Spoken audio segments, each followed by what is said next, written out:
خداوند فرموده که اگر بنده من دستشو بلند کرد 3 بار گفت یا الله، همه با هم بگیم عزیزان، یا الله یا الله یا الله.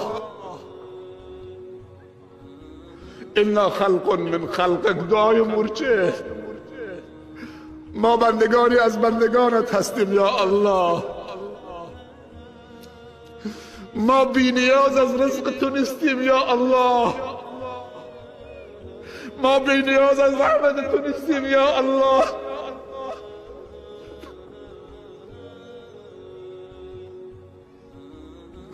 خدایا ما را به خودمون مگذار یا الله.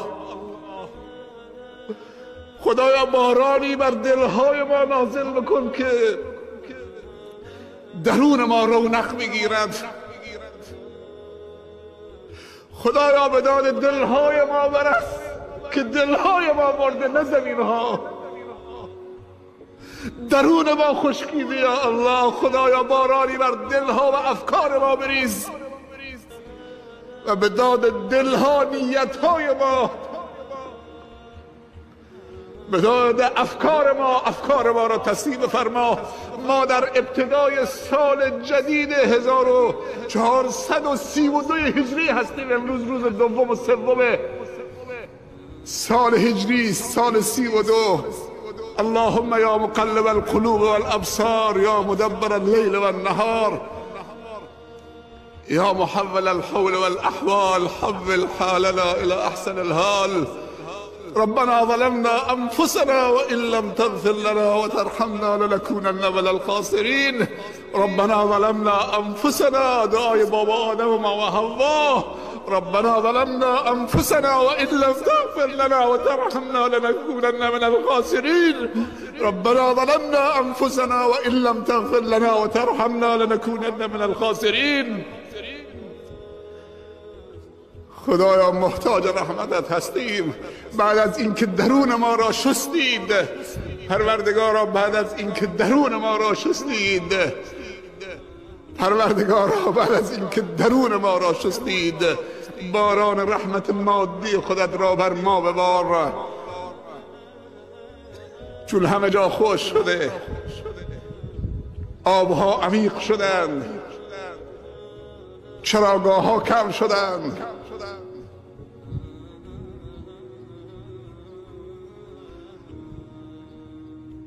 بندگان تو نگرانند. خدایا اینایی که میبینید 90%شون 2-3 روزی که روزه هستند، امروز با دهان روزه آمدن. خدایا صندوقی برای بیماران تالاسمی و سرطانی و کلیوی گذاشتند.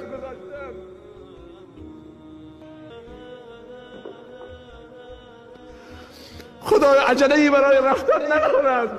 خدایا اگر تو اونها را بیامرزی و استغفار توبهشون رو قبول بکنید، مشکل باران ندارند.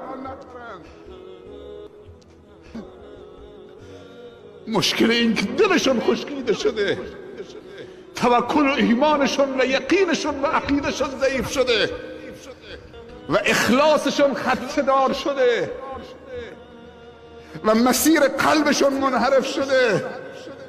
خدایا به این جمع نیازمند رحم بفرما. از خانه هاشون به این بیابان آمدن.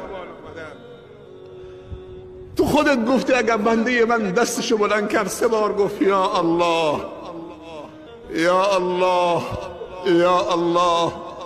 تو خودت گفتی که من شرمم میاد که دست بنده و خالی بر بگردونم. خودت گفتی ادعونی استجب لکم.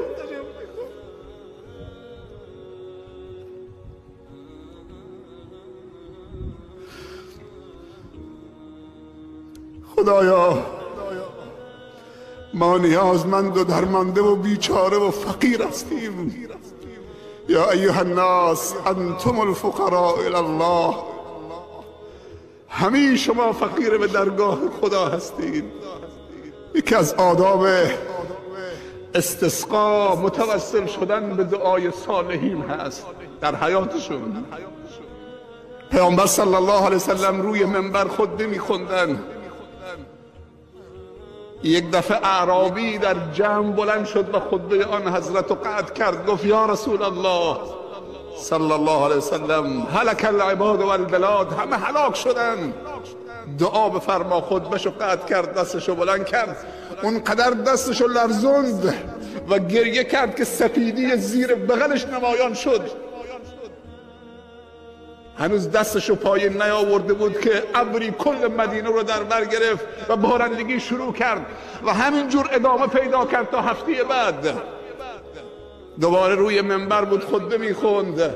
دوباره همون اعرابی آمد تو جلسه، گفت یا رسول الله دعا بکن تا باران بند بیاید، قطع بشود، هلک العباد و البلاد. این دفعه دیگه چه؟ از شدت بارندگی سیل راه افتاده، عباد و بلاد همه هلاک شدن. پیامبر دوباره دستشو بلند کرد، گفت اللهم حوالینا ولا علینا، خدایا از سر ما بلند کن ببر تو اون تپه ها و اون جاها و جاهای دوردست.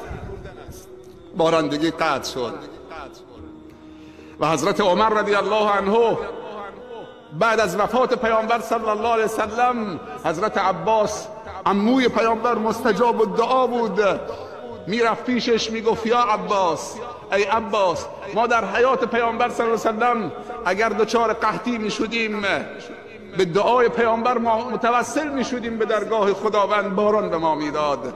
الان دیگه پیامبر نیست که دعا بکند. ای عباس، به دعای تو متوسل میشویم که به درگاه خدا دعا بکنید تا خدا باران بدهد. که ما متوسل شدیم به یکی از کم سن و سال ترین بچه های عزیزمون، آمد برای ما شما دعا کرد.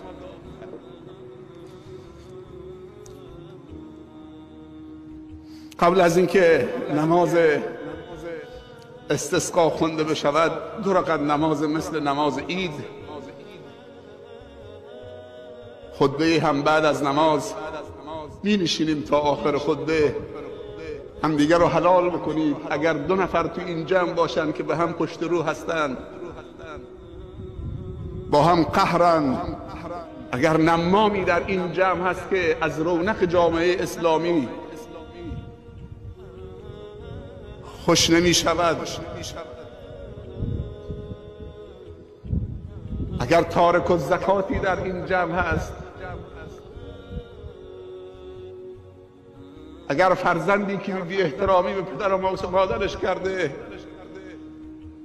اگر ظالمی که به فقیر ظلم کرده، اگر بدهکاری که حق طلبکارش رو پرداخت نمی کند و متمکنم هست، اگر زن و مردی که بی احترامی به هم کردند، اگر مردی که در حق خانواده و اولادش بی حرمتی می کند،